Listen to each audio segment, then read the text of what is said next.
Hi, it's Julie, and I want to share with you my experience going to school board meetings as a parent and with some great parent activists and some of the things that we were able to do and some tips that I have. There are some people that say, parents going to school board meetings is absolutely essential if you want change to happen, and I don't disagree with that. And then on the other hand, I see that it's only one piece of the puzzle, but it is essentially throwing sand in the gears. It's actually putting pressure on your local school board to adopt certain policies or to backtrack on their policies. And believe me, they are being pressured by leftist groups, left and right. And so we need to make sure as parents that our school board, as conservative parents, that they are hearing our take on things and that they are knowing exactly how we feel on things and that we're educating them, because many times they don't understand the true nature of these agendas. In fact, please share the first course with them on the problems with the Marxist agendas in the schools. It's free. And please share Beneath Sheep's Clothing, the documentary, with them. But I actually had a good friend of mine who grabbed my hand and said, "Come on, we're going to the school board meeting tonight. They're going to be talking about the issue of biological boys in the girls' bathrooms playing on girls' sports, and we're going to push back on that." And this happened. This was right in the time in early 2022, like January, February 2022, when I was finishing my book Beneath Sheep's Clothing, and I was researching queer Marxism, the queer Marxist and gender Marxist agendas. And so I actually was just understanding how this whole thing was part of a Marxist construct. And so anyways, I went ahead and showed up. A great group of parents were there. We were able to get some things done. I'll share a little bit more about that. But whether you're like me and someone grabs your hand and takes you along to a school board meeting, it's not something I'd ever done before. It just was not within my frame of reference. Or if you're someone, you're like, I have to do something, and you can just show up at your school board meetings. You don't need to have anyone take you. So just go onto Google and look up, find out the name of your local school district if you don't know what it is, and look up when and where the school board meetings are, and just show up to the next meeting. Bring a friend with you if you'd like. And then while you're there, this is where you get to talk with other parents. You get to see what kind of parent group that there is. Take people's names and numbers down. You're going to be wanting to connect with them, not just at school board meetings, but if you're going to work together to push specific policies or against specific policies, that's going to take some planning outside of the meetings themselves.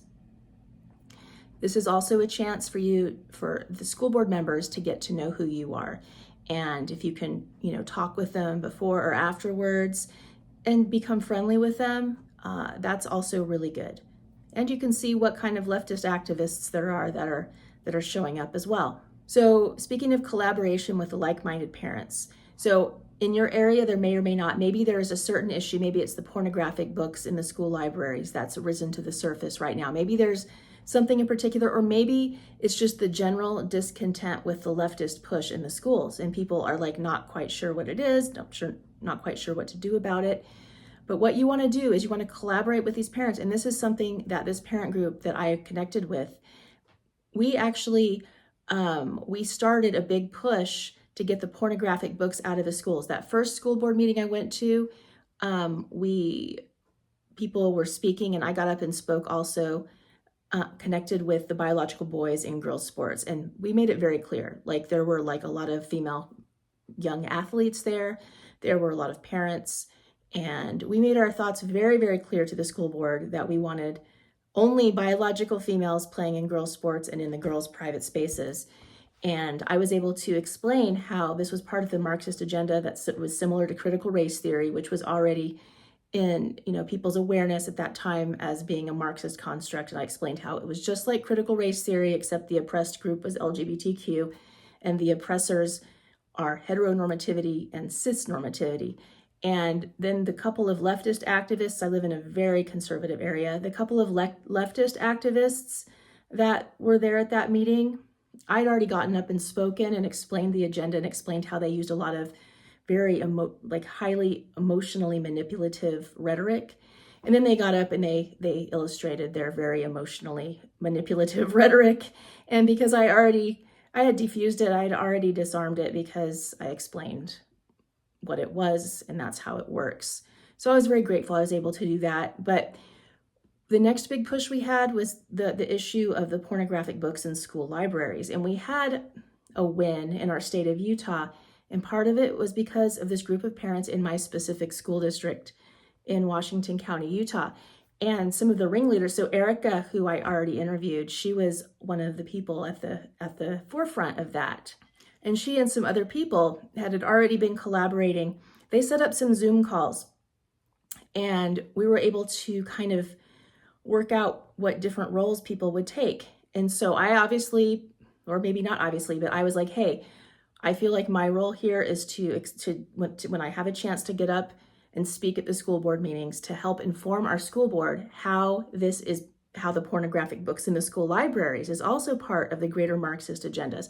In fact, we had some people give me donations, so I was able to give a copy of my book, which was brand new at that time, just barely printed, to every member of our school board, and included a letter in there with it. How many of them read it? I'm not sure. Some of them seemed happy to have it. Others of them, not so much. But that was my role. Other people, their role was like, oh, my role is to look at like the code of what the law is, and to explain that to them, how they have to get these books out now. There were other people collaborating with Brooke, who I interviewed. There was a Utah State Representative, Ken Ivory, who was a huge help.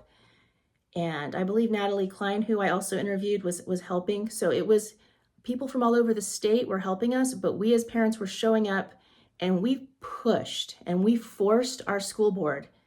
We forced them to, and obviously they had to agree, but we did our best to force them to just take the books out. And then when they hired an attorney to look through these books, he later on said that he could not believe what was in some of these books, that it was like the worst thing he's ever seen. And he had to like use bleach on his eyes, essentially, figuratively speaking.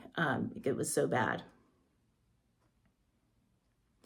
But creating issue specialists, this is something that people can do in their local school, parents going to school board meetings. Maybe someone can be that can, hone in on XYZ issue, another person on this issue, to really understand what's going on with it, and how other people are handling that in different parts of the country, how they're handling it successfully. Then there's some people who have that legal brain to understand all of that stuff. And then there might be some people who are more exhibitionist. There's parents that, are reading, sometimes they'll dress up just to give their speech at the little 2-minute speech at the school board meeting. Sometimes they'll read excerpts. And I'm just going with the example of the pornographic books, but there's so many other issues that can be coming up or that need to be dealt with. But we all have our role. So the last thing that I would just want to mention is just a few tips on preparing and delivering your effective 2-minute speech. And as Brooke has mentioned, the most important thing is showing up. And you can fumble your way through and flub your way through your 2-minute speech. But as long as they know what side you're on and they know that you're cared enough to be there, that is 90% of it. But if you want some tips to go even further, here's just a few simple tips. They're kind of no-brainers, but here they are. So first, a quick intro, who you are. My name is so-and-so. I'm a parent of such and such and such and such. I've lived here for XY number of years. Express and illustrate the problem and give evidence for it. It can be a physical evidence. It can be holding up one of the books. It can be reading from the book. It can be, some type of evidence where they're really are expressing the issue. And if obviously you maybe only have like 20 seconds to do that. And you're giving information that backs up your claim. And then you're sharing the solution. With the issue with the pornographic books, it's like immediate removal of these books now, or now that we have a law in Utah that says we're not supposed to have those books, then you push your school boards to follow this law that was passed, and et cetera, or whatever the case may be. And then, call them to action, that you are going to expect them to take this action.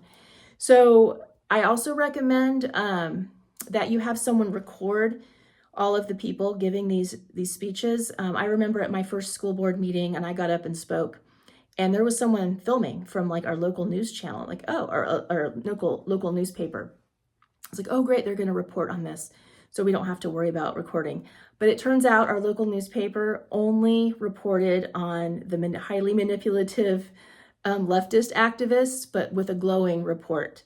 They skipped all of the parents and the female athletes who were opposed to the queer Marxist agenda in our schools here, and it just focused on the gay student who got up and spoke and was coached to use very emotionally manipulative rhetoric, and this girl's teacher. And it oh, they're just so oppressed, and just we're so grateful that they're standing up for the oppressed. That was what the newspaper reported on. But if we had filmed with someone with a phone sat up front to film those, then we could have used those parent speeches, of which there were many, and those female student athlete speeches, and we could have been publicizing that on social media, which is a whole other way to get more eyes and ears on what you're sharing and what you're trying to do. So those are basically my thoughts, and I hope this is helpful. There's probably other people that have other strategies, but those are the strategies that seem to work for us. And I applaud anyone who is going to go to any school board meeting and stand up for the right things. Thank you so much.